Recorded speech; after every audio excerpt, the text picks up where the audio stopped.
Dear students আৰু শিক্ষাৰ্থী বন্ধুসকল, এডুকেয়াৰ আসাম ইউটিউব চেনেললৈ এইখিনিতে আকৌ এবাৰ স্বাগতম জনাইছোঁ।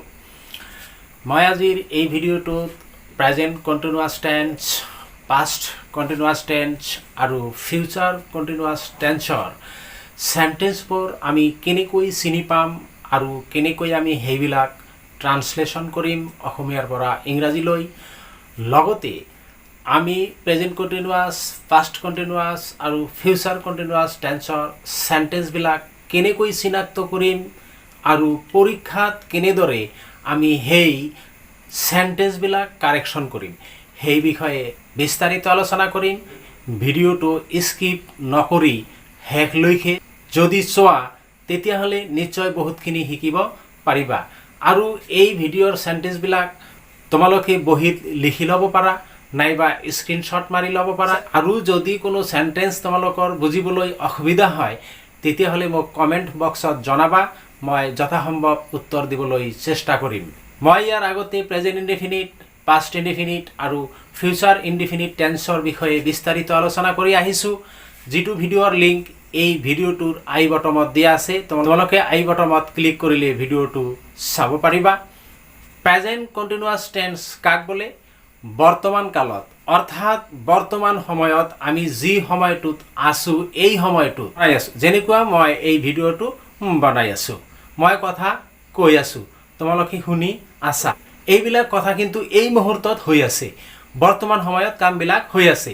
গতিকে আমি ক'ব পাৰোঁ যে বৰ্তমান সময়ত কোনো কাম যদি চলি থকা বুজায় বা হৈ থকা বুজায় তেতিয়া তাক প্ৰেজেণ্ট কণ্টিনিউৱাছ টেন্স বুলি কোৱা হয়। যেনেকুৱা মই তিনিটা চেণ্টেন্স লিখিছোঁ, মই কিতাপ পঢ়ি আছোঁ, অৰ্থাৎ মই এই সময়ত কিতাপ পঢ়ি আছোঁ। দ্বিতীয় চেণ্টেন্সটো তুমি এতিয়া লিখি আছা, তোমাৰ লিখা কামটো এতিয়া চলি আছে। থাৰ্ড চেণ্টেন্স সিহঁতে বৰ্তমান গান গাই আছে, সিহঁতৰ গান গোৱা কামটো বৰ্তমান চলি আছে। দেখা এই চেণ্টেন্সবিলাক আমি যেতিয়া লিখিবলৈ যাম তেতিয়া আমাৰ এটা নিশ্চয় ফৰ্মৰ প্ৰয়োজন হ'ব। আমি নিৰ্দিষ্ট ফৰ্ম এটা চেণ্টেন্সবিলাক লিখিব লাগিব। অৰ্থাৎ আমি প্ৰেজেণ্ট কণ্টিনিউৱাছ টেন্সত যদি চেণ্টেন্স এটা লিখিবলৈ যাওঁ তেতিয়া আমাৰ যি ফৰ্মটো হ'ব সেই ফৰ্মটো হ'ল প্ৰথমতে ছাবজেক্ট। আমি ছাবজেক্টৰ বিষয়ে ইতিমধ্যে আলোচনা কৰি আহিছোঁ। চেণ্টেন্স এটাত যাৰ বিষয়ে কোৱা হয় তেওঁকেই ছাবজেক্ট বুলি কোৱা হয়। তাৰপিছত এই ছাবজেক্ট অনুযায়ী এম নতুবা ইজ নতুবা আৰ এই তিনিটাৰ এটা বহিব। সাধাৰণতে আইৰ লগত এম বহে, he, she, it, this, that, Ram, Shyam, Sita, Jadu, Madhu, অৰ্থাৎ যিবিলাক থাৰ্ড পাৰ্চন ছিংগুলাৰ নাম্বাৰ সেই ছাবজেক্টবিলাকৰ লগত ইজ বহে। আৰু second person you, first person we, third person they. ইয়াৰ উপৰিও যদি কোনো চেণ্টেন্সৰ ছাবজেক্ট প্লুৰেল নাম্বাৰ হয় তেতিয়াহ'লে যেনেকুৱা দিছ, দোজ এনেকুৱা যদি হয় তেতিয়া সেই ছাবজেক্টৰ লগত আৰ ব্যৱহাৰ হয়। তাৰপিছত ভাৰ্বৰ প্ৰেজেণ্ট ফৰ্ম, ভাৰ্বৰ প্ৰেজেণ্ট ফৰ্ম অৰ্থাৎ V1, ডেট ইজ ভাৰ্বৰ লিষ্টৰ প্ৰথম যিটো টেন্স দিয়া আছে, যেনেকুৱা গ, ৱেণ্ট, গান, ডু, ডিড, ডান, এই প্ৰথম যিটো দিয়া আছে গ নাইবা ডু, এইটো হ'ল ভাৰ্বৰ প্ৰেজেণ্ট ফৰ্ম। এই ফৰ্মটো আমি বহুৱাব লাগিব। তাৰপিছত আমি সেই ভাৰ্বটোৰ লগত ING যোগ কৰিব লাগিব। তাৰপিছত যি কৰ্মটো কৰিছে ছাবজেক্টে সেই কৰ্মটো আমি অবজেক্ট হিচাপে বহুৱাব লাগিব। আমি সাধাৰণতে জানো যে অসমীয়া চেণ্টেন্সবিলাকত প্ৰথমতে ছাবজেক্ট, তাৰপিছত অবজেক্ট আৰু তাৰপিছত ভাৰ্ব থাকে। যেনেকুৱা তোমালোকে এটা চেণ্টেন্স দেখা, মই ভাত খাওঁ। এই চেণ্টেন্সটোত মই ছাবজেক্ট, ভাত অবজেক্ট আৰু খাওঁ হ'ল ভাৰ্ব। কিন্তু ইংৰাজী চেণ্টেন্সবিলাকত প্ৰথমতে ছাবজেক্ট তাৰপিছতে কিন্তু ভাৰ্ব থাকে। আমি সেইকাৰণে অসমীয়া চেণ্টেন্সটো যেতিয়া আমি লিখিম তেতিয়া ছাবজেক্টৰ পিছত আমি ভাৰ্বটো আনিহে ইংৰাজীত ট্ৰান্সলেশ্যন কৰিব পাৰিম। আহাচোন অসমীয়া চেণ্টেন্সটো আমি ইংৰাজীলৈ ট্ৰান্সলেট কৰি চাওঁ কেনেদৰে হয়। মই কিতাপ পঢ়ি আছোঁ। চোৱা এই চেণ্টেন্সটোত ছাবজেক্ট হ'ল মই, পঢ়ি আছোঁ এইখিনি হ'ল ভাৰ্ব আৰু কিতাপটো হ'ল অবজেক্ট। তেতিয়াহ'লে পঢ়ি আছোঁ শব্দটোৰ কোনো ইংৰাজী ৱাৰ্ড নাই। পঢ়াৰ ইংৰাজী ৱাৰ্ড হ'ল ৰিড। এই ৰিডৰ লগত আমি ইফাল সিফাল কৰি পঢ়ি আছোঁ বনাব লাগিব। আমি কেনেকৈ বনাম চোৱা, মই ইংৰাজীত কোৱা হ'ব আই, তেতিয়াহ'লে আই ছাবজেক্ট, আইৰ লগত সদায় এম ব্যৱহাৰ হয়, মই কৈ আহিছোঁ আই এম। তাৰপিছত আছে ভাৰ্বৰ মেইন ফৰ্মটো, that is present form, read হ'ল প্ৰেজেণ্ট ফৰ্ম। তেতিয়াহ'লে আমি ৰিড লিখিম, READ, ৰিড। ইয়াৰ লগত ING আমি যোগ কৰিলোঁ, ৰিডিং। আই এম ৰিডিং, অৰ্থাৎ এম ৰিডিং মানে পঢ়ি আছোঁ। পঢ়ি আছোৰ কোনো ইংৰাজী ৱাৰ্ড আছোঁতিয়া কৈ নাই, এম ৰিডিং ক'লেহে আমি পঢ়ি আছোঁ বুজাব। অৰ্থাৎ আই এম ৰিডিং, মই পঢ়ি আছোঁ। এইখিনি আমাৰ চেণ্টেন্স কিন্তু এটা হৈ গ'ল। যদি আমি অবজেক্ট ইয়াৰ পিছত নিলিখোঁ তথাপি চেণ্টেন্স হ'ব, কিন্তু আমি চেণ্টেন্সত অবজেক্ট লিখিবই লাগিব। গতিকে এই চেণ্টেন্সটোত অবজেক্ট যিহেতু কিতাপ, গতিকে আমি বুক লিখি দিলোঁ। আই এম ৰিডিং বুক, মই কিতাপ পঢ়ি আছোঁ। চেণ্টেন্সটোত আই ছাবজেক্ট, এম অক্সিলাৰী ভাৰ্ব বুলি কোৱা হয়, ইতিমধ্যে মই আলোচনা কৰি আহিছোঁ। ৰিডিং হ'ল ভাৰ্ব আৰু বুক হ'ল অবজেক্ট। ছেকেণ্ড চেণ্টেন্সটোত তুমি এতিয়া লিখি আছা, তাৰমানে তোমাৰ লিখা কামটো চলি আছে। এই চেণ্টেন্সটোত ছাবজেক্ট হ'ল তুমি, লিখি আছা হ'ল ভাৰ্ব, আৰু এতিয়া মানে এট প্ৰেজেণ্ট কি লিখি আছে সেইটো কিন্তু চেণ্টেন্সটোত উল্লেখ নাই, এতিয়া লিখি আছে। গতিকে এতিয়া শব্দটোৱে বৰ্তমান যে লিখি আছে সেইটোৰ ইংগিত বহন কৰিছে, যিটো আমি অবজেক্ট হিচাপে ব্যৱহাৰ কৰিম। দেখা, যদি এই ফৰ্মত আমি চেণ্টেন্সটো লিখিবলৈ যাওঁ তেতিয়াহ'লে তুমিৰ ইংৰাজীত কোৱা হ'ব ইউ। তেতিয়াহ'লে ইউৰ লগত মই ইতিমধ্যে কৈছোঁৱে, ইউৰ লগত কি ব্যৱহাৰ হয়, আৰ। তেতিয়াহ'লে আমি আৰ বহুৱাম, ইউ আৰ। যিহেতু লিখি থকা শব্দটোৰ ইংৰাজী শব্দ নাই, ৰাইটৰ আগত আৰ বহুৱালেহে লিখি থকা হ'ব। গতিকে are writing, are you are writing, তুমি লিখি আছা। এতিয়া শব্দটো, এতিয়া আমি নাও লিখিব পাৰোঁ বা এট প্ৰেজেণ্ট আমি বহুৱাব পাৰোঁ, ইউ আৰ ৰাইটিং নাও। অৰ্থাৎ ছাবজেক্টৰ লগত আমি অক্সিলাৰী এটা বহুৱাইছোঁ, এম ইজ আৰৰ তিনিটাৰ এটা অক্সিলাৰী বহুৱাইছোঁ, AV বহুৱাইছোঁ আমি। তাৰপিছত ভাৰ্বৰ লগত ING যোগ কৰিছোঁ, আৰু পিছৰ কথাখিনি আমি পিছত যোগ কৰি দিছোঁ। থাৰ্ড চেণ্টেন্স, সিহঁতে বৰ্তমান গান গাই আছে। এই চেণ্টেন্সটোত সিহঁত হ'ল ছাবজেক্ট, বৰ্তমান হ'ল এট প্ৰেজেণ্ট, গাই আছে হ'ল ভাৰ্ব, আৰু গান হ'ল অবজেক্ট। লগতে বৰ্তমান শব্দটো ইয়াত আছে, যিটো আমি অবজেক্টৰ ঠাইত বহুৱাম, যিটোৱে প্ৰেজেণ্ট সময়ৰ বা বৰ্তমান সময়ৰ ইংগিত বহন কৰিছে। আমি যে বৰ্তমানত কামটো কৰি আছোঁ তাৰে ইংগিত বহন কৰিছে। গতিকে এই ফৰ্মতে আমি এই চেণ্টেন্সটো লিখিলে প্ৰথমতে ছাবজেক্টটো বহাই দিয়া। প্ৰথমতে ছাবজেক্ট যদি সিহঁত হয় তেতিয়াহ'লে দে লিখি দিয়া, দে, আৰু দেৰ লগত মই ইতিমধ্যে কৈছোঁ কি বহিব, আৰ বহিব, দে আৰ। গান গোৱাৰ ইংৰাজী হ'ল সিং, গতিকে আৰ ছিংগিং, আৰ ছিংগিং, দে আৰ ছিংগিং, সিহঁতে গাই আছে songs, they are singing song, বৰ্তমান at present, সিহঁতে বৰ্তমান গান গাই আছে। এনেকৈ আমি অসমীয়া চেণ্টেন্সবিলাক ইংৰাজী চেণ্টেন্স লৈ ট্ৰান্সলেট কৰিব পাৰোঁ। এতিয়া আহা ইংৰাজী চেণ্টেন্সবিলাক আমি কেনেদৰে চিনাক্ত কৰিম যে এইবিলাক প্ৰেজেণ্ট কণ্টিনিউৱাছ টেন্সৰ চেণ্টেন্স হয়, আৰু আমি কেনেদৰে পৰীক্ষাত টেন্স কাৰেকশ্যন কৰিম, এই বিষয়ে আলোচনা কৰিম। ভিডিঅ'টো নিশ্চয় তোমালোকে স্কিপ নকৰি শেষলৈকে চাই থাকিবা। চোৱা, আই ৱাচ দিছ ভিডিঅ' নাও। এই চেণ্টেন্সটো পৰীক্ষাত ছাপ'জ দিয়া আছে, তুমি চেণ্টেন্সটো কেনেকৈ কাৰেকশ্যন কৰিবা, কোন টেন্সত তুমি চেণ্টেন্সটো লিখিবা। দেখা, এই চেণ্টেন্সটোত নাও শব্দটো আছে, আৰু যদি কোনো চেণ্টেন্সত নাও শব্দটো থাকে তেতিয়া তুমি ধৰি ল'ব লাগিব এই চেণ্টেন্সটো প্ৰেজেণ্ট কণ্টিনিউৱাছ টেন্সৰ চেণ্টেন্স, আৰু এই ফৰ্ম মতে তুমি চেণ্টেন্সটো কাৰেকশ্যন কৰিব লাগিব। সেইমতে যদি আমি এই চেণ্টেন্সটো কাৰেকশ্যন কৰোঁ তেতিয়াহ'লে হ'ব আইৰ লগত এম হয়, তাৰপিছত ৱাচ ভাৰ্ব WATCH আই, তাৰপিছত NG আমি এই ING ব্যৱহাৰ কৰিম, আই এম ৱাচিং দিছ ভিডিঅ' নাও, মই এতিয়া এই ভিডিঅ'টো চাই আছোঁ। দ্বিতীয় চেণ্টেন্সটোত চোৱা, he take bath at the moment, এই মুহূৰ্তত তেওঁ গা ধুইছে।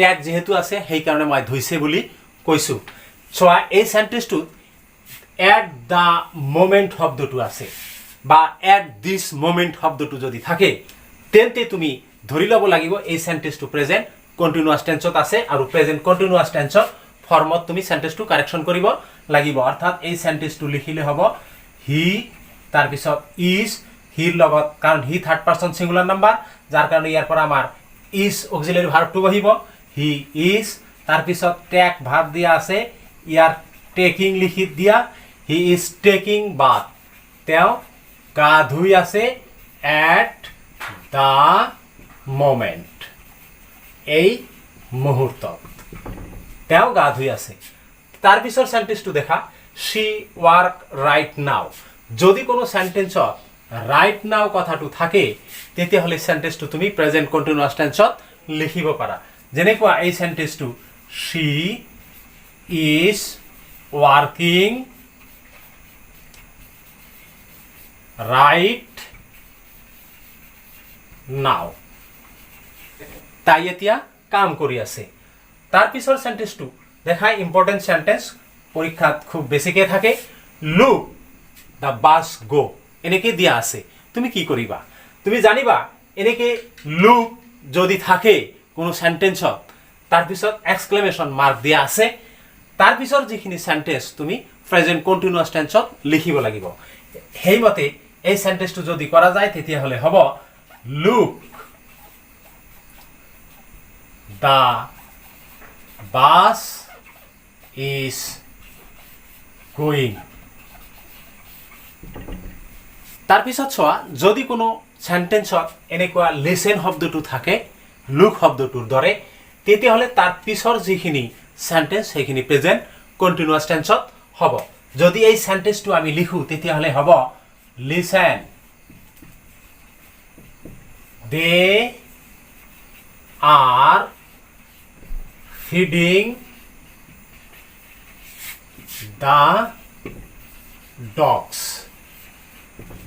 শুনা হিয়তে কুকুৰ বিলাকক খুৱাই আছে তাৰ পিছত our examination comments tomorrow অহাকালি আমাৰ পৰীক্ষা আৰম্ভ হ'বলৈ গৈ আছে বা অহাকালি আমাৰ পৰীক্ষা আৰম্ভ হ'ব দেখা তাৰ পিছৰ সেন্টেন্সটো he go to Delhi next month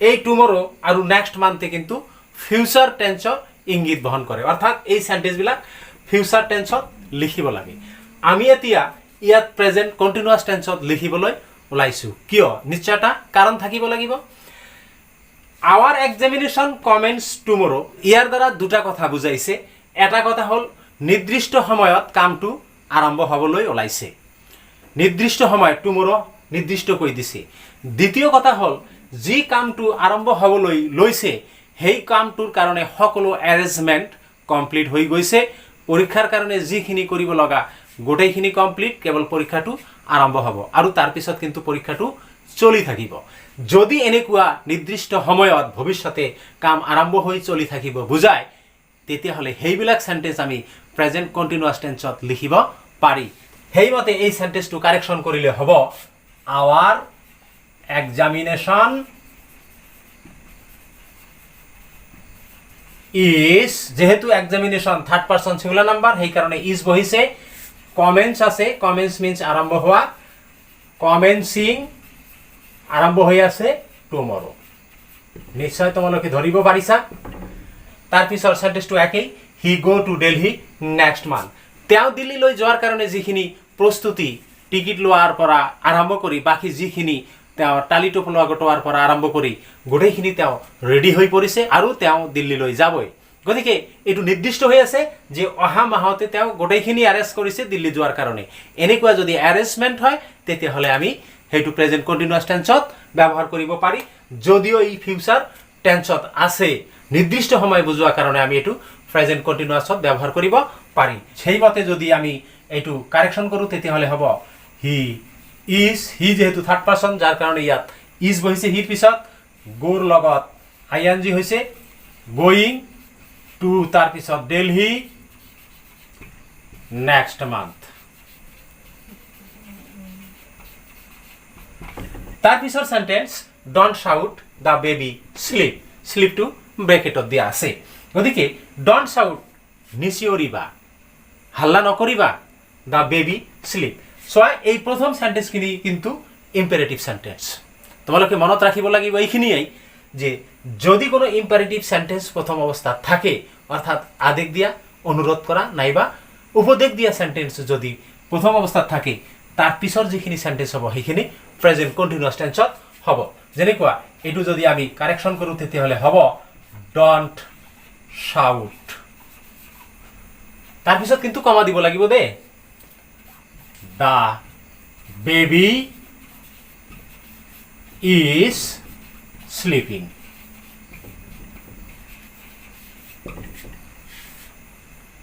don't shout the baby is sleeping তাৰ পিছত চোৱা he always reads well তেওঁ সদায় ভালকৈ পঢ়ে but today he sleep to ব্ৰেকেটত দিয়া আছে কিহৰ কাৰণে তুমি এটো প্ৰেজেন্ট কন্টিনিউয়াস টেন্সত ব্যৱহাৰ কৰিব পাৰিবা নিশ্চয় কাৰণ এটা থাকিব লাগিব দেখা he always reads well এখিনি প্ৰেজেন্ট ইনডিফিনিট টেন্স যদি কোনো প্ৰেজেন্ট ইনডিফিনিট টেন্সৰ পিছত বাট শব্দটো থাকে তেতিয়াহলে এই বাটৰ পিছৰখিনি প্ৰেজেন্ট কন্টিনিউয়াস টেন্সত হয় নিশ্চয় মনত ৰাখিব পাৰিবা প্ৰেজেন্ট কন্টিনিউয়াস টেন্সৰ পিছত যদি বাট থাকে বাটৰ পিছৰখিনি প্ৰেজেন্ট কন্টিনিউয়াস টেন্সত হয় কিয় হয় যেতিয়া প্ৰেজেন্ট কন্টিনিউয়াস টেন্সত কোনো কামত ব্যাঘাতৰ সৃষ্টি হয় তেতিয়া বাট ব্যৱহাৰ কৰা হয় আৰু তাৰ পিছৰখিনি তেতিয়া কন্টিনিউয়াস টেন্সত ব্যৱহাৰ হয় হেইমতে এটো কৰিলে হ'ব he always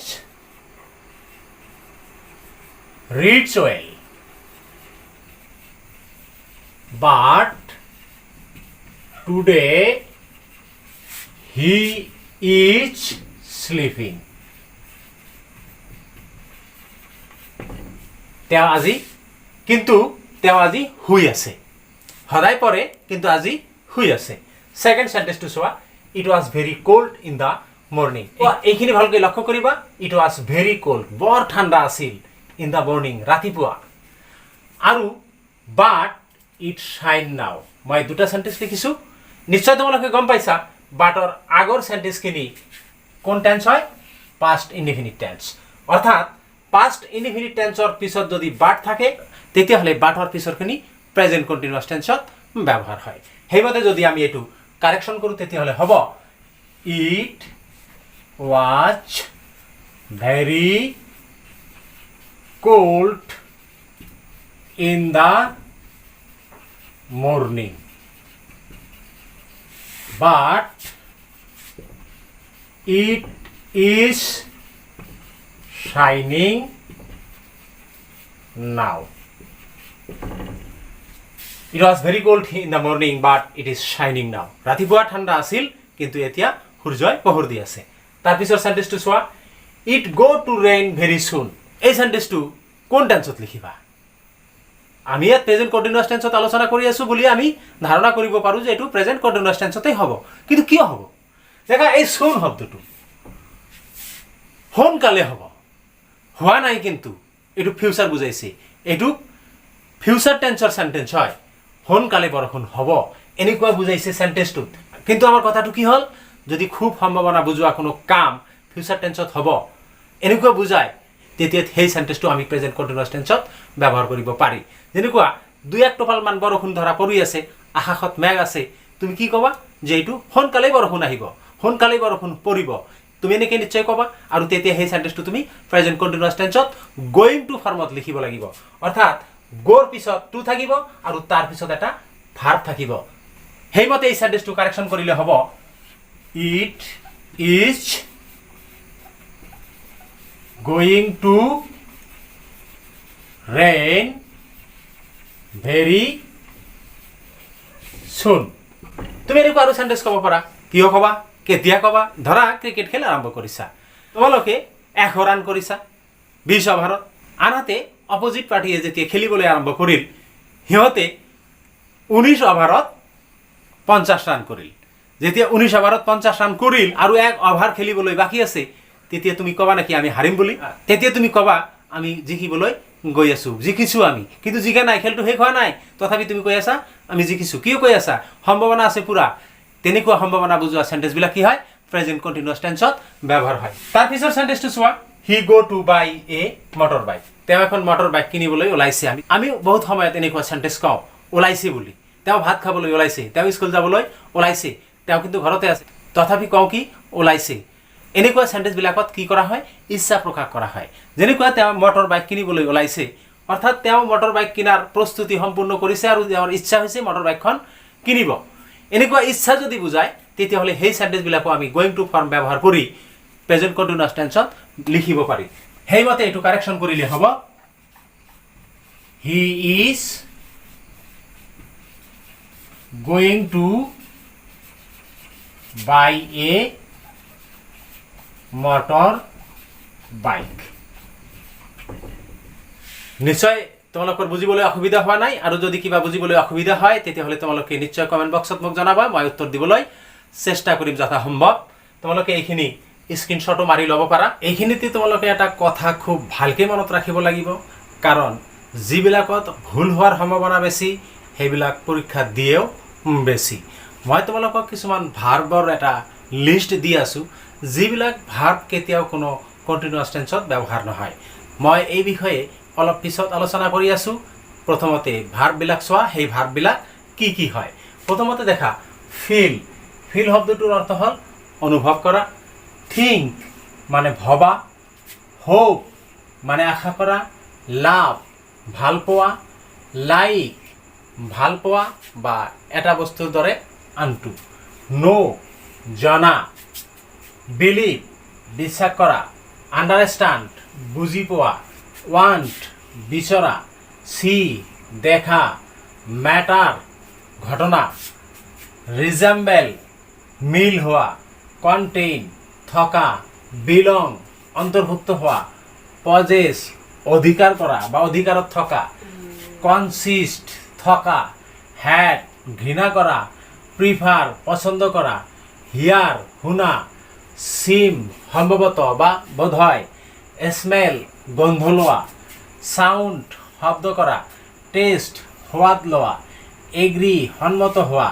ডিছএগ্ৰী অসন্মত হোৱা। ডিনাই অস্বীকাৰ কৰা। মেইন অৰ্থ কৰা। প্ৰমিছ প্ৰতিশ্ৰুতি দিয়া বা প্ৰতিজ্ঞা কৰা। প্লিজ সন্তুষ্ট কৰা। ডিছপ্লিজ অসন্তুষ্ট কৰা। হেভ আছে। ওন নিজৰ কৰা। ৰেমেম্বাৰ মনত ৰখা। ৰিকগনাইজ চিনি পোৱা বা স্বীকৃতি দিয়া। ডাউট সন্দেহ কৰা। আৰু মিজাৰ। এই মই 36 নাম্বাৰছ অফ ভাৰ্বছ লিখিছোঁ, যি ভাৰ্ববিলাক কেতিয়াও কোনো কণ্টিনিউয়াছ টেন্সত ব্যৱহাৰ নহয়। অৰ্থাৎ এই ভাৰ্ববিলাকৰ আগত অক্সিলাৰী ভাৰ্ব ব্যৱহাৰ হৈ এইবিলাক ভাৰ্বৰ লগত ING ব্যৱহাৰ কেতিয়াও নহয়। কেনেকৈ নহয় তেতিয়াহ'লে আমি কেনেকৈ চেণ্টেঞ্চবিলাক কাৰেকশ্যন কৰিম অলপ চোৱা। মই ইয়াত দুটা চেণ্টেঞ্চ লিখিছোঁ। প্ৰথম চেণ্টেঞ্চটো হ'ল হি ফিল কোল্ড নাও। যিহেতু এই চেণ্টেঞ্চটোত নাও শব্দটো আছে, আমি ইতিমধ্যে শিকি আহিলোঁ যে নাও শব্দটো থাকিলে প্ৰেজেণ্ট কণ্টিনিউয়াছ টেন্স হয়। কিন্তু আমাৰ যিটো ভাৰ্ব ইয়াত দিয়া আছে ফিল, সেই ভাৰ্বটো প্ৰেজেণ্ট কণ্টিনিউয়াছ টেন্সত ব্যৱহাৰ নহয় বুলি আমি ইতিমধ্যে কৈছোঁ। কেৱল প্ৰেজেণ্ট কণ্টিনিউয়াছ টেন্সেই নহয়, যিকোনো কণ্টিনিউয়াছ টেন্সতেই ব্যৱহাৰ নহয়। যিকোনো কণ্টিনিউয়াছ টেন্স বুলিলে কি বুজিবা তুমি? Present continuous, present perfect continuous, past continuous, past perfect continuous আৰু ফিউচাৰ কণ্টিনিউয়াছ আৰু ফিউচাৰ পাৰফেক্ট কণ্টিনিউয়াছ। কোনো কণ্টিনিউয়াছ টেন্সতে সেই ভাৰ্ববিলাক ব্যৱহাৰ নহয়। গতিকে যদি ভাৰ্ববিলাক ব্যৱহাৰ নহয় আকৌ নাও দিয়া আছে, তেতিয়াহ'লে আমি কি কৰিম? নিয়ম মতে এইটো প্ৰেজেণ্ট কণ্টিনিউয়াছ টেন্সত কৰিব লাগে। কিন্তু যেহেতু এই ফিল ভাৰ্বটো প্ৰেজেণ্ট কণ্টিনিউয়াছ টেন্সত ব্যৱহাৰ নহয়, সেইকাৰণে প্ৰেজেণ্ট কণ্টিনিউয়াছ টেন্সৰ আগৰ যিটো টেন্স অৰ্থাৎ প্ৰেজেণ্ট ইনডিফিনিট টেন্সত আমি চেণ্টেঞ্চটো কাৰেকশ্যন কৰিব লাগিব। সেইমতে যদি আমি এইটো লিখোঁ তেতিয়াহ'লে হ'ব হি ফিলছ কোল্ড নাও। অৰ্থাৎ হি ফিলছ কোল্ড নাও, তেওঁ এতিয়া ঠাণ্ডা অনুভৱ কৰিছে। ছেকেণ্ড চেণ্টেঞ্চটো চোৱা, আই ন' দ্য মেন ফৰ 5 years। এই চেণ্টেঞ্চটোত চোৱা ফৰ 5 years, 5 বছৰ ধৰি মই মানুহজনক জানো বুলি চেণ্টেঞ্চটোত লিখা আছে। ধৰা ন' ভাৰ্বটো ব্ৰেকেটত দিয়া আছে, তুমি এইটো কাৰেকশ্যন কৰিব লাগে। এতিয়া যিহেতু ফৰ 5 years 5 বছৰ ধৰি কথাটো আছে, গতিকে আমি চেণ্টেঞ্চটো প্ৰেজেণ্ট পাৰফেক্ট কণ্টিনিউয়াছ টেন্সত নিয়ম মতে কাৰেকশ্যন কৰিব লাগে। কিন্তু আমি ইতিমধ্যে পাই আহিছোঁ যে নো ভাৰ কণ্টিনিউয়াছ টেন্সত ব্যৱহাৰ হ'ব নোৱাৰে গতিকে ইয়াৰ আগৰ যেটো টেন্স অৰ্থাৎ প্ৰেজেন্ট পাৰফেক্ট টেন্স সেই টেন্সত আমি এই সেন্টেন্সটো লিখিব লাগিব অৰ্থাৎ এইটো লিখিলে হ'ব I have known the man for 5 years ঠিক একেদৰে past continuous past perfect continuous future continuous আৰু future perfect continuous টেন্সৰ ক্ষেত্ৰতো একেই নিয়ম প্ৰযোজ্য হ'ব অৰ্থাৎ যদি কন্টিনিউয়াস টেন্সত সেন্টেন্সটো লিখিব লগা থাকে তেতিয়াহলে হেই কন্টিনিউয়াস টেন্সৰ আগৰ টেন্সটোত আমি সেন্টেন্সটো লিখিব লাগিব নিশ্চয় তোমালোকে বুজিব পাৰিছা এতিয়া আহিছো পাস্ট কন্টিনিউয়াস টেন্স লৈ প্ৰথমতে পাস্ট কন্টিনিউয়াস টেন্স কি সেই বিষয়ে আমি অলপ ধাৰণা পাব লাগিব ধাৰণাটো পাবলৈ আহাচোন আমি কেইটামান সেন্টেন্স চাও সেন্টেন্স বিলাকত কি কোৱা আছে প্ৰথম সেন্টেন্সটো মই আবেলি ফুটবল খেলি আছিল দেখা দ্বিতীয় সেন্টেন্সটো ছোৱালীজনী মঞ্চত নাচি আছিল তৃতীয় সেন্টেন্সটো হিহতে পথাৰত কাম কৰি আছিল আমি ইতিমধ্যে গম পাইছিলো যে এই তিনিটা সেন্টেন্সত খেলি আছিল নাচি আছিল কৰি আছিল অৰ্থাৎ কামবিলাক চলি থকা বুজাইছে কেতিয়া চলি থকা বুজাইছে এই কামবিলাক যেটো সময় আমি পাৰ কৰি আহিছো যি সময়টো বৰ্তমান নাই আমি বৰ্তমান সময়ত আছো থিয় হৈ অথচ আমি কেতিয়াবা কাম কৰিছিলো যোৱাকালি কৰিছিলো পৰহি কৰিছিলো 6 মাহ আগত কৰিছিলো 5 বছৰ আগত কৰি আছিল কৰি যদি এনেকুৱা বুজায় তেতিয়াহলে হেইবিলাকেই হয় পাস্ট কন্টিনিউয়াস টেন্সৰ সেন্টেন্স অৰ্থাৎ অতীত কালত যদি কোনো কাম হৈ আছিল বা চলি আছিল বুজায় তেতিয়াহলে হেইবিলাকক পাস্ট কন্টিনিউয়াস টেন্স বুলি কোৱা হয় সোয়া পাস্ট কন্টিনিউয়াস টেন্সৰ সেন্টেন্স আমি যেতিয়া লিখিবলৈ যাম তেতিয়া আমাৰ এটা ফৰ্মৰ প্ৰয়োজন হ'ব আমি নিৰ্দিষ্ট ফৰ্মত সেন্টেন্স এটা লিখিব লাগিব সেই ফৰ্মটো হ'ল প্ৰথমতে সাবজেক্ট আমি প্ৰেজেন্ট কন্টিনিউয়াস টেন্সত পাই আহিছিলো প্ৰথমতে সাবজেক্ট তাৰ পিছত আমি পাইছিলো এম ইচ আৰ তিনিটাৰ এটা বহিব হয় এম অক্সিলাৰি বহিব নহলে ইচ অক্সিলাৰি বহিব নহলে আৰ অক্সিলাৰি বহিব প্ৰেজেন্ট কন্টিনিউয়াস টেন্সত কিন্তু প্ৰেজেন্ট কন্টিনিউয়াসৰ গোটেইখিনি ফৰ্ম পাস্ট কন্টিনিউয়াস টেন্সৰ গোটেইখিনি ফৰ্মৰ প্ৰায় দৰেই কেৱল এইখিনিতে পাৰ্থক্য কি যত এম ইচ আৰ আছিল তাত কেৱল ওয়াজ আৰু ওয়াৰ বহিছে এতিয়া ওয়াজ কত বহিব আৰু ওয়াৰ কত বহিব আমি এইখিনি নিশ্চয় জানাৰ প্ৰয়োজন আছে যদি এই সাবজেক্টটো সিঙ্গুলার নাম্বার হয় যেনেকৈ ইয়াত মই সিঙ্গুলার নাম্বার তেতিয়াহলে ওয়াজ বহিব থার্ড সেন্টেন্সটো চোৱা থাৰ্ড সেন্টেন্সটোৰ সাবজেক্ট হল হিহত প্লুৰাল নাম্বাৰ গতিকে তাৰ লগত ওয়াৰ বহিব সিধা কথা বুজি পাইছা যদি সাবজেক্টটো সিঙ্গুলাৰ নাম্বাৰ হয় তেতিয়াহলে ওয়াজ যদি সাবজেক্টটো প্লুৰাল নাম্বাৰ হয় তেতিয়াহলে ওয়াৰ বহুৱাব লাগিব তাৰ পিছত ভাৰ্বল লিষ্টৰ প্ৰেজেন্ট যেটো ফৰ্ম যেনেকুৱা গো ওয়েন্ট গান go to hall present form এই প্ৰেজেন্ট ফৰ্মটোৰ লগত আইএনজি যোগ দিব লাগিব আৰু তাৰ পিছত সাবজেক্টটোৱে যি কামটো কৰিছে সেই কামটো আমি অবজেক্ট হিচাপে বহুৱাব লাগিব ইতিমধ্যে মই প্ৰেজেন্ট ইনডিফিনিট টেন্সত আলোচনা কৰি আহিছো যে অসমীয়া সেন্টেন্স বিলাকত প্ৰথমতে সাবজেক্ট তাৰ পিছত অবজেক্ট আৰু তাৰ পিছত ভাৰ্ব থাকে কিন্তু আমাৰ ইংৰাজী সেন্টেন্স বিলাকত প্ৰথমতে সাবজেক্ট তাৰ পিছত ভাৰ্ব থাকে আৰু তাৰ পিছতহে অবজেক্ট থাকে আহাচোন আমি চাও এই সেন্টেন্সটো আমি কেনেদৰে ট্ৰান্সলেশন কৰিম দেখা এই সেন্টেন্সটো মই এটো হল সাবজেক্ট খেলি আছিলু এটো হল ভার্ব আৰু ফুটবল এইখিনি হল অবজেক্ট আবেলি শব্দটোৱে টাইম বুজাইছে আৰু আমি ইয়াকো অবজেক্টৰ শ্ৰেণীত অন্তৰ্ভুক্ত কৰিম তাৰ পিছত কথা হল খেলি আছিলু এনেকুৱা শব্দ নাই ইংৰাজীত যেটো শব্দৰ অৰ্থ হ'ব খেলি আছিলু আমি প্লে শব্দটোৰ অৰ্থ জানো খেলা গতিকে এই খেলা শব্দটোৰ আগত ওয়াজ নাইবা ওয়াৰ বহুৱালে খেলি আছিলু হ'ব নিশ্চয় তোমালোকে নৰিব পাৰিছা গতিকে আমি এই সেন্টেন্সটো যদি ট্ৰান্সলেশন কৰো তেতিয়াহলে হ'ব মই দ্যাট ইজ ইংৰাজীত হ'ব আই তাৰ পিছত যেহেতু আই সিঙ্গুলাৰ নাম্বাৰ তাৰ কাৰণে হ'ব ওয়াজ আই ওয়াজ খেলি আছিলু প্লে যেহেতু প্লেৰ অসমীয়া খেলা গতিকে আই ৱাজ প্লেয়িং মই খেলি আছিলোঁ হৈ গ'ল। মই খেলি আছিলোঁ, কি খেলি আছিলোঁ? ফুটবল খেলি আছিলোঁ। এইখিনি সেন্টেন্স হৈ গ'ল। এতিয়া আৰু দিয়া আছে আবেলি। কেতিয়া? In the afternoon.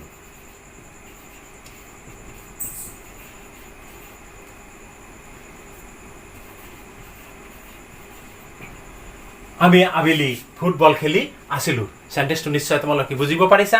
দ্বিতীয় সেন্টেন্সটো ছোৱালীজনী মঞ্চত নাচি আছিল। ছোৱালীজনীৰ নাচা কামটো অতীতত চলি আছিল।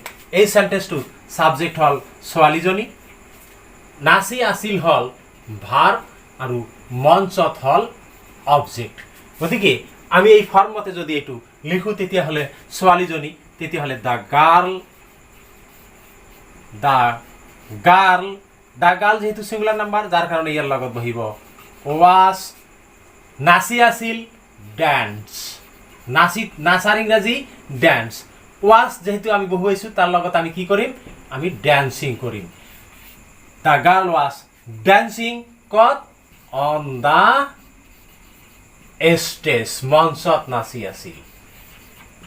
The girl was dancing on the stage. Third সেন্টেন্সটো সিহঁতে পথাৰত কাম কৰি আছিল। সিহঁতে শব্দটো হ'ল সাবজেক্ট, কাম কৰি আছিল এইখিনি হ'ল ভাৰ্ব আৰু পথাৰত হ'ল অবজেক্ট। গতিকে এই ফৰ্মতে যদি আমি সেন্টেন্সটো ইংৰাজীত লিখো তেতিয়াহ'লে হ'ব দে যেহেতু প্লুরাল নাম্বার, যার কারণে ইয়ার লগত ওয়ার হল দে ওয়ার ওয়ার্কিং। ওয়ার্ক মানে কাম করা, ওয়ার্কিং। সিহঁতে কাম কৰি আছিল কত? অবজেক্ট হিসাবে আমি লিখিম in the field. De were working in the field. এতিয়া আহা পাস্ট কন্টিনিউয়াস টেন্সত আমি কেনেদৰে সেন্টেন্স কাৰেকশ্যন কৰিম অলপ চাই লোৱা। প্ৰথম সেন্টেন্সটো দিয়া আছে হি ষ্টেড দেয়াৰ, তেওঁ তাতে বাস কৰিছিল। হোৱেন যেতিয়া হি ৱাৰ্ক দেয়াৰ, তেওঁ তাত কাম কৰিছিল। চোৱা এই সেন্টেন্সটোত প্ৰথম কথা হ'ল হোৱেন আছে। যেহেতু সেন্টেন্সটোত হোৱেন আছে সেইকাৰণে এই সেন্টেন্সটোত এটা অংশ পাষ্ট ইনডিফিনিট টেন্সত দিয়া আছে। দেখা প্ৰথম অংশটো। গতিকে ইয়াৰ পিছৰ অংশটো পাষ্ট কন্টিনিউয়াস টেন্সত ব্যৱহাৰ হ'ব। এইটো আমি যদি কাৰেকশ্যন কৰোঁ তেতিয়াহ'লে কি হ'ব? হি ষ্টেড there when he was working there.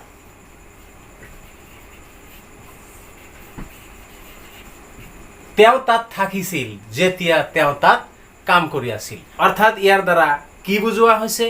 অতীত কালত যদি দুটা কাম ওচৰা উচৰিকৈ হৈ থাকে তেতিয়াহ'লে সেই দুটা কামৰ যিটো কাম চলি থাকে সেইটো পাষ্ট কন্টিনিউয়াস টেন্সত লিখিব লাগে, আৰু যিটো চলি নাথাকে সেইটো পাষ্ট ইনডিফিনিট টেন্সত লিখিব লাগে। এই সেন্টেন্সবিলাকত সাধাৰণতে হোৱেন বা হোৱাইল কিন্তু থাকে। দ্বিতীয় সেন্টেন্সটো চোৱা, হোৱাইল আই ৱাজ ৰিডিং, যেতিয়া মই পঢ়ি আছিলোঁ বিমল কেম আৱাৰ হোম, বিমল আমাৰ ঘৰত আহিছিল। গতিকে এই সেন্টেন্সটোত হোৱাইল আছে আৰু প্ৰথমখিনি প্ৰেজেন্ট কন্টিনিউয়াস টেন্সত দিয়া আছে।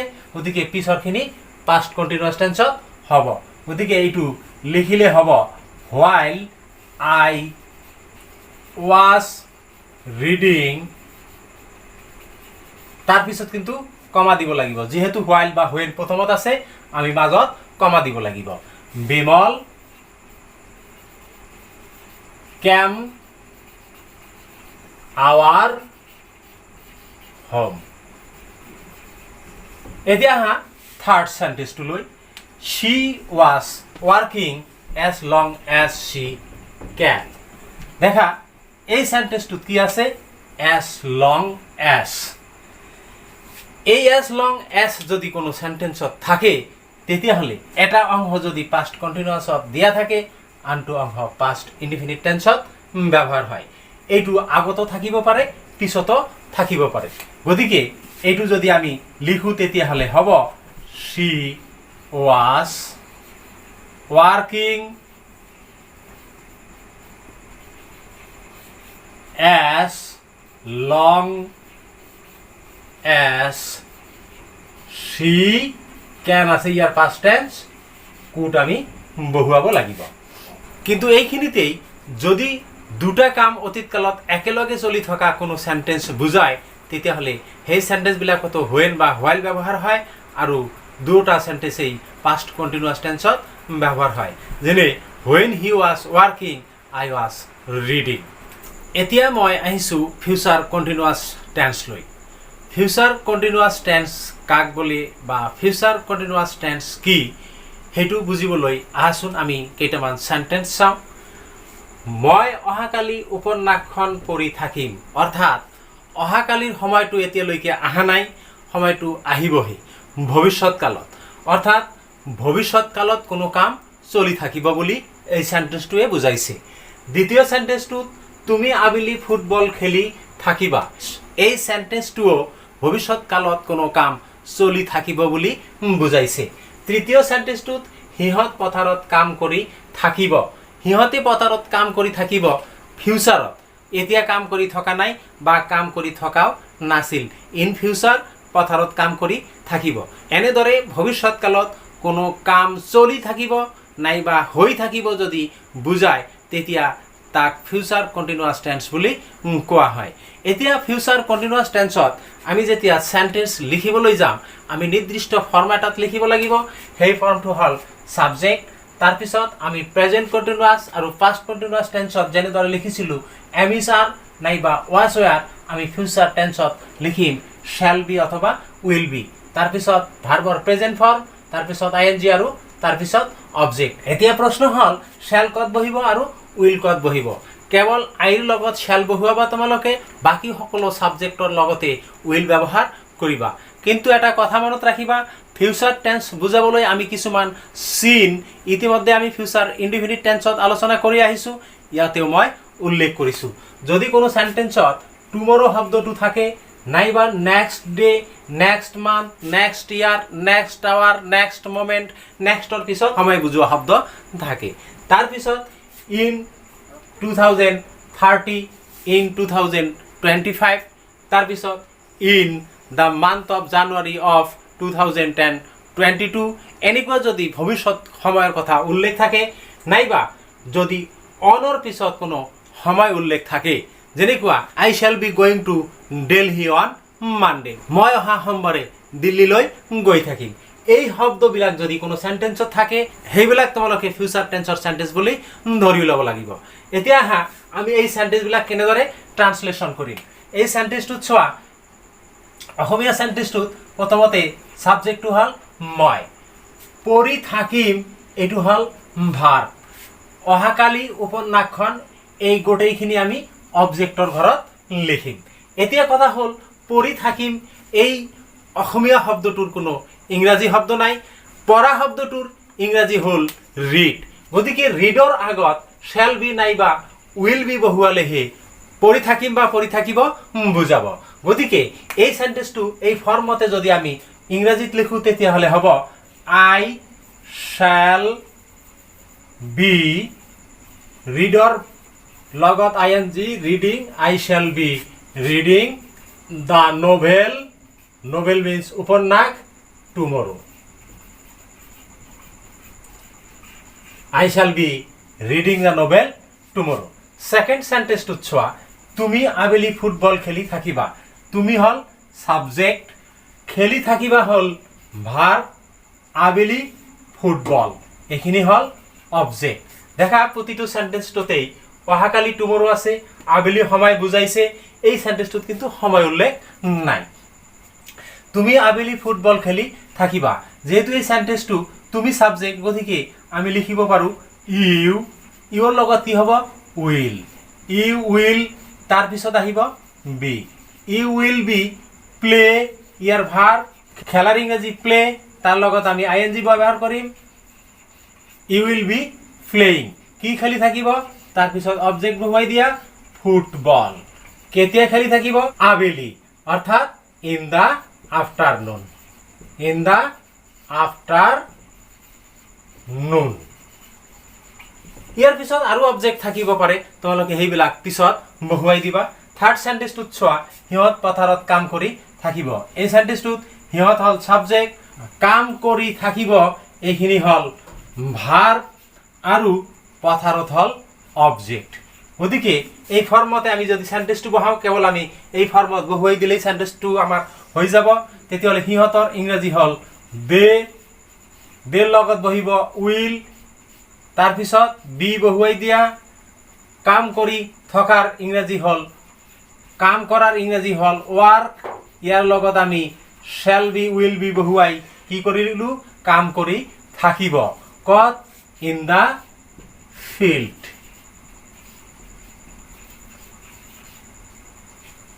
They will be working in the field, সিহঁতে পথাৰত কাম কৰি থাকিব। চোৱা কিছুমান চেণ্টেন্স যিবিলাক চেণ্টেন্স খুব কম পৰিমাণে থাকে টেন্স কাৰেকশ্যন কৰিবলৈ। প্ৰথম চেণ্টেন্সটো চোৱা, হি ৰিড এ বুক আনটিল শ্বি কামছ। চোৱা এই চেণ্টেন্সটোত এইখিনি আনটিল দিয়া আছে আৰু তাৰ পিছৰখিনি প্ৰেজেণ্ট ইনডিফিনিট টেন্সত দিয়া আছে। তেতিয়াহ'লে টিল, আনটিল আৰু আনলেছ এনেকুৱা যদি কোনো চেণ্টেন্সত থাকে আৰু সেইবিলাক চেণ্টেন্সত যদি এটা অংশ প্ৰেজেণ্ট কৰোঁ তেতিয়াহ'লে আনটো অংশ আমি ফিউচাৰ কণ্টিনিউৱাছ টেন্সত লিখিব পাৰি। সেইমতে এইটো লিখিলে হ'ব he will be reading a book until Shi comes. তাই নহালৈকে তেওঁ এখন কিতাপ পঢ়ি থাকিব। যদি এনেকুৱা বুজায় তেতিয়াহ'লে এটা অংশ প্ৰেজেণ্ট ইনডিফিনিট আৰু আনটো অংশ ফিউচাৰ কণ্টিনিউৱাছ টেন্সত ব্যৱহাৰ হয়। ছেকেণ্ড চেণ্টেন্সটোত চোৱা, দে ৱাইট টিল ইউ ৰিটাৰ্ণ। ইউ ৰিটাৰ্ণ এইখিনি প্ৰেজেণ্ট ইনডিফিনিট টেন্সত আছে, গতিকে এইখিনি ফিউচাৰ কণ্টিনিউৱাছ টেন্সত হ'ব। গতিকে দে উইল বি ৱাইটিং, সিহঁতে অপেক্ষা কৰি থাকিব টিল ইউ ৰিটাৰ্ণ, তুমি অহালৈকে। সিহঁতে তুমি অহালৈকে অপেক্ষা কৰি থাকিব, অৰ্থাৎ তেওঁ নহালৈকে সিহঁতৰ কামটো চলি থাকিব, অপেক্ষা কৰি থকা কামটো চলি থাকিব। এতিয়া এইখিনিলৈকে ফিউচাৰ কণ্টিনিউৱাছ টেন্স। আৰু মই পাষ্ট ইনডিফিনিট টেন্সত দুটা চেণ্টেন্স পাহৰি গৈছিলোঁ, সেই চেণ্টেন্স দুটা ইয়াত তোমালোকৰ কাৰণে উল্লেখ কৰিছোঁ। দেখা, if I be you I would do the work. ইয়াত ব্ৰেকেটত বি টু ব্ৰেকেটত দিয়া আছে, তুমি এইটো কোন টেন্সত ব্যৱহাৰ কৰিবা। চেণ্টেন্সটোত প্ৰথমতে ইফ আছে, অৰ্থাৎ এইটো কণ্ডিশ্যনেল চেণ্টেন্স, আৰু দ্বিতীয় অংশৰ ছাবজেক্টৰ পিছত উড আছে। যদি এনেকুৱা থাকে তেতিয়াহ'লে এই বিৰ ঠাইত তোমালোকে ৱেৰ বহুৱাব লাগিব, অৰ্থাৎ ইফ আই ৱেৰ ইউ, যদি মই তুমি হলোহেঁতেন তেন্তে আই উড ডু দ্য ৱাৰ্ক, মই কামটো কৰিলোহেঁতেন। এতিয়া কথা হ'ল, যদি এই উডটো এইফালে দিয়াৰ কাৰণে এইটো ৱেৰ হ'ল, আৰু যদি ইয়াত ৱেৰ দিয়া থাকে তাৰপিছত ডু ভাৰ্বটো যদি ব্ৰেকেটত দিয়া থাকে ইয়াত, তেতিয়াহ'লে আমি তাৰ আগত কিন্তু উড বহুৱাব লাগিব। এনেকুৱা চেণ্টেন্স কিন্তু পৰীক্ষাত খুবেই বেছি অহা দেখা যায়। দ্বিতীয় চেণ্টেন্সটোত চোৱা, if I head the wings. চোৱা, হেডৰ পিছত কিন্তু আছে নাউন শব্দ উইংছ, ডেউকা, আৰু তাৰপিছত আই ফ্লাই ইন দ্য স্কাই, মই উৰিলোহেঁতেন। এইটোও কিন্তু কণ্ডিশ্যনেল চেণ্টেন্স। দেখা, এই চেণ্টেন্সটোৰ দুটা অংশত, এটা অংশত ছাবজেক্টৰ পিছত হেড আৰু তাৰপিছত আছে নাউন শব্দ, আৰু তাৰপিছত দ্বিতীয় অংশটোত ছাবজেক্টৰ পিছত ভাৰ্বটো ব্ৰেকেটত দিয়া হৈছে। গতিকে এইটো আমি কাৰেকশ্যন কৰিব লাগে। যদি কোনো চেণ্টেন্সত ছাবজেক্টৰ পিছত হেড থাকে আৰু হেডৰ পিছত যদি নাউন থাকে, ভাৰ্ব নাথাকি পেলাই, ভাৰ্ব থাকিলে হেডৰ পিছত ভাৰ্বৰ 3 থাকিব লাগিব, তেতিয়া আকৌ বেলেগ ফৰ্ম আহিব। মই এই বিষয়ে পিছত আলোচনা কৰিম। হেডৰ পিছত যদি নাউন থাকে তেতিয়াহ'লে পিছৰ অংশটো কেৱল তোমাৰ পাষ্ট টেন্সহে হৈ যাব। গতিকে কেনেকৈ পাষ্ট টেন্স হ'ব চোৱা, if I had the wings, যদি মোৰ ডেউকা থাকিল হয়, মানে এই মুহূৰ্তত ভাবি আছো, কিন্তু যদি মোৰ এতিয়া থাকিল হয় কি কৰিলো হয়, তেতিয়াহ'লে আই ফ্লাই আছে, ইয়াৰ আগত উড শব্দটো বহাই দিয়া আই উড ফ্লাই ভাৰ্বটো কিন্তু প্ৰেজেন্ট ফৰ্মতে থাকি গ'ল I would fly in the sky